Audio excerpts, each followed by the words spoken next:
Bonjour tout le monde, ici c'est Giuseppe Sdanghi, lauréat au prix de thèse 2020 pour l'école doctorale C2MP. Donc me voici avec cette belle écharpe bleue et ce cadre.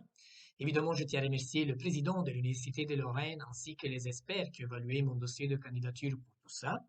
Je tiens à remercier l'école doctorale C2MP qui m'a suivi pendant mes 3 ans de thèse, spécialement le directeur de l'école doctorale, M. Dalloz, et la gestionnaire pédagogique, Mme Clécy Sartori, et tous les gens de la maison du doctorat qui font très bon boulot. Ma thèse était une thèse LUE, donc Lorraine Université d'Excellence, et mon projet est inscrit dans le cadre de Impactulis, donc Université de Lorraine Hydrogène. Et donc, il faut remercier évidemment le responsable du projet et de l'axe énergie du futur, Fabrice Lemoine, ainsi que Yves Cliff Demey. Ma thèse était une thèse pluridisciplinaire, donc j'ai travaillé entre deux labos, l'IGL et le LENTA. Donc je tiens à remercier évidemment les deux directeurs, Thierry Belmont et Pascal Boulet, qui m'ont permis de travailler dans leur labo. Mais c'est très dommage qu'aujourd'hui je suis ici toute seule dans cette petite vidéo, parce qu'à mes côtés, ils doivent y être mes deux directeurs de thèse, donc Vanessa Fierro et Gaël Maranzana, que je remercie chaleureusement. Parce que, en fait, ce prix de thèse, c'était pas seulement moi qui l'a gagné, mais c'était nous trois ensemble qu'on l'a gagné, parce qu'on était un trinôme gagnant. Qu'est-ce qu'on a fait, nous trois?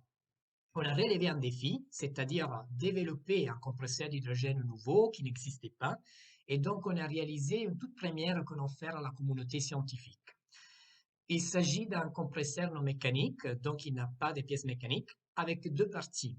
Une première partie électrochimique qui se base sur les mêmes principes d'une pile avec membrane échangeuse de protons, donc les piles à combustible classiques, et une deuxième partie à haute pression qui est entraînée thermiquement par désorption de l'hydrogène sur des charbons actifs. Donc en bref, qu'est-ce qu'on a fait? On a fait l'absorption de l'hydrogène à basse température, c'est-à-dire comme l'hydrogène s'approche à la surface des charbons actifs, il s'absorbe. Donc sa densité augmente, donc la densité augmente jusqu'à la densité de la phase liquide. On peut dire que l'hydrogène va se liquéfier.